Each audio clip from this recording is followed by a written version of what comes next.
Hello guys, कैसे आप सब। आज हम बात करने वाले जिस रिक्रूटमेंट के बारे में वो है बीएसएफ हेड कांस्टेबल मिनिस्ट्रल की ये रिक्रूटमेंट जिसका नोटिफिकेशन जारी कर दिया गया है। तो इसी वैकेंसी के बारे में हम बात करने वाले हैं कि बीएसएफ की ये जो नई भर्ती जारी की गई है इसमें टोटल नंबर ऑफ वैकेंसी कितनी है, कब से फॉर्म को अप्लाई कर सकते हैं, क्या है एलिजिबिलिटी, क्या है इसमें एग्जाम पैटर्न, इन सारी बातों को हम डिटेल में समझने वाले हैं इस वीडियो में। तो चलिए शुरू करते हैं इस वीडियो को। और जो भी कैंडिडेट अभी तक इस चैनल को सब्सक्राइब नहीं किया जाके इस चैनल को सब्सक्राइब कर लें, बेल आइकन को दबा दें ऐसे ही गवर्नमेंट जॉब नोटिफिकेशन के लिए और उससे रिलेटेड इंफॉर्मेशन के लिए। तो जो बीएसएफ हेड कांस्टेबल की मिनिस्ट्रल की रिक्रूटमेंट है, ये इसमें बॉर्डर सिक्योरिटी फोर्स के द्वारा एक नोटिफिकेशन रिलीज की गई है जिसमें यहाँ पे सीएपीएफ की हेड कांस्टेबल मिनिस्ट्रल की वेरियस पोस्ट पे ये वैकेंसी निकली है, जिससे सीएपीएफ में CRPF, BSF, ITBP, CISF, SSB और एआर के लिए नंबर ऑफ रिक्रूटमेंट निकली है। तो जो कि हेड कांस्टेबल और असिस्टेंट सब इंस्पेक्टर की पोस्ट पे निकली हुई है। तो इसका जो नोटिफिकेशन है, इसका नोटिफिकेशन रिलीज हुआ है, कल का रिलीज हुआ है। और इसके फॉर्म को कब से अप्लाई कर सकते हैं या आगे समझते हैं, उससे पहले मैं आपको इसका नोटिफिकेशन दिखा दूं।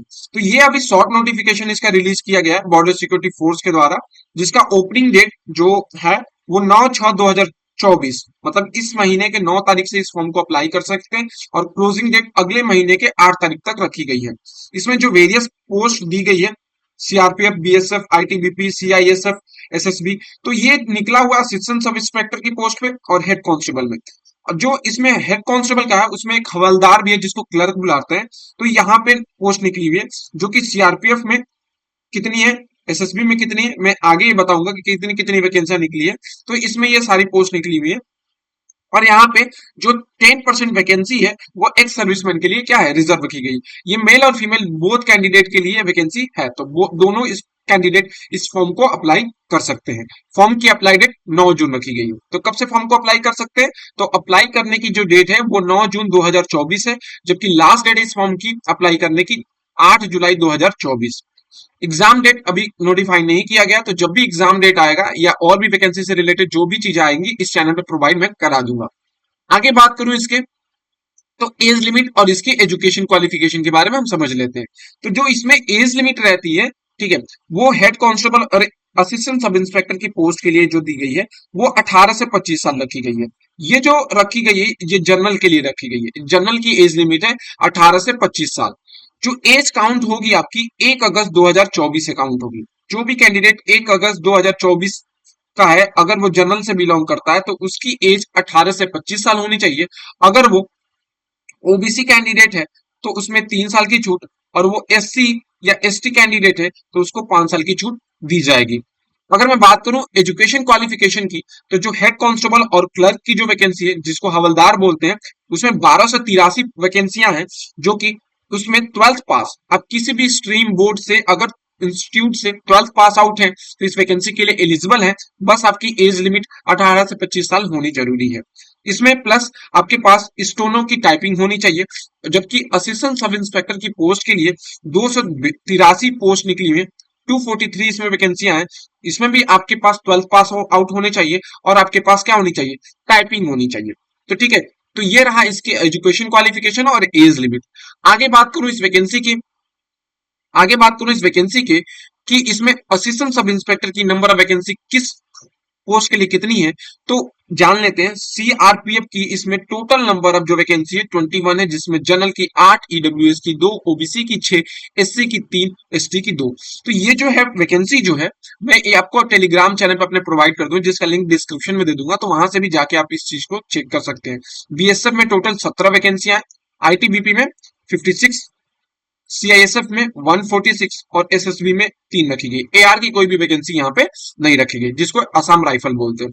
अगर हेड कांस्टेबल और हवलदार की बात करूं तो सबसे ज्यादा वैकेंसी इसी में रखी गई है। सीआरपीएफ की इसमें 282, बीएसएफ की 302, आईटीबीपी में 163, सीआईएसएफ की 496, एसएसबी की 5 और एआर की इसमें 35 वैकेंसी रखी गई है। तो ये रहा इसकी वैकेंसी, इसमें कितनी नंबर ऑफ पोस्ट रखी गई है। अगर इसके बाद हम बात करें इस वैकेंसी के कि इसमें सिलेक्शन प्रोसीजर क्या रहता है, तो इसमें जो रहता है आपका रिटन एग्जाम रहता है, देन आपका फिजिकल स्टैंडर्ड टेस्ट होता है जो कि हाइट और मेजरमेंट होती है, फिर आपकी स्किल टेस्ट होगी स्टीनो की और टाइपिंग की, देन आपका डॉक्यूमेंट वेरिफिकेशन, देन आपका मेडिकल एग्जामिनेशन। ये 5 स्टेप है जिससे होके आपको गुजरना पड़ेगा इस वैकेंसी में। इसमें आपकी फिजिकल एफिशिएंसी टेस्ट नहीं होती, फिजिकल स्टैंडर्ड टेस्ट होता है, हाइट और चेस्ट आपका रिक्वायर्ड होता है। अगर बात करूं इसके एग्जाम पैटर्न के बारे में, तो देखिए इसमें आपके जो एग्जाम होगा वो 100 नंबर का होता है, 100 नंबर का पेपर होता है, सीबीटी बेस्ड होगा पेपर आपका, ठीक है, जिसमें 20 क्वेश्चन हिंदी या इंग्लिश दोनों में से ऑप्शनल रहेगा, जनरल इंटेलिजेंसी से 20 क्वेश्चन 20 नंबर, न्यूमेरिकल एप्टीट्यूड से, क्लरिकल एप्टीट्यूड से 20 क्वेश्चन और कंप्यूटर के 20 क्वेश्चन, टोटल 100 क्वेश्चन आएंगे, 5 सेक्शन आएंगे, एक क्वेश्चन 1 नंबर का रहता है। तो यहाँ पे 100 क्वेश्चन 100 नंबर के, और आपको यहाँ पे कितना टाइम मिलेगा इस पेपर को करने के लिए तो वो भी जान लेते हैं। आपको 1 घंटे 40 मिनट मिलेंगे इस पेपर को करने के लिए, और इसमें एक क्वेश्चन 1 नंबर का रहेगा।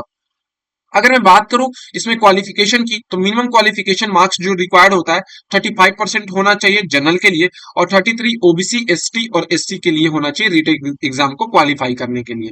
अगर मैं बात करूं टाइपिंग टेस्ट के बारे में, तो इसमें जो टाइपिंग टेस्ट मांगता है, कैंडिडेट जो भी इंग्लिश की टाइपिंग करेंगे उसमें 35 वर्ड पर मिनट उनकी क्या होनी चाहिए, स्पीड होनी चाहिए, जबकि हिंदी में 30 वर्ड पर मिनट आपकी टाइपिंग होनी चाहिए। 10 मिनट मिलते हैं इस टाइपिंग को कंप्लीट करने के लिए आपको। तो ये टाइपिंग टेस्ट का ड्यूरेशन है। अगर मैं बात करूं इस वैकेंसी के और सारी चीजों का, तो अभी ये शॉर्ट नोटिफिकेशन निकला हुआ है, जो भी अब आगे की चीजें प्रोवाइड होगी तो मैं इसी चैनल पे आपको बता दूंगा। तब तब तक के लिए आप इस चैनल को सब्सक्राइब कर लें, ऐसे ही गवर्नमेंट जॉब नोटिफिकेशन के लिए और उससे रिलेटेड इंफॉर्मेशन के लिए। Thank you.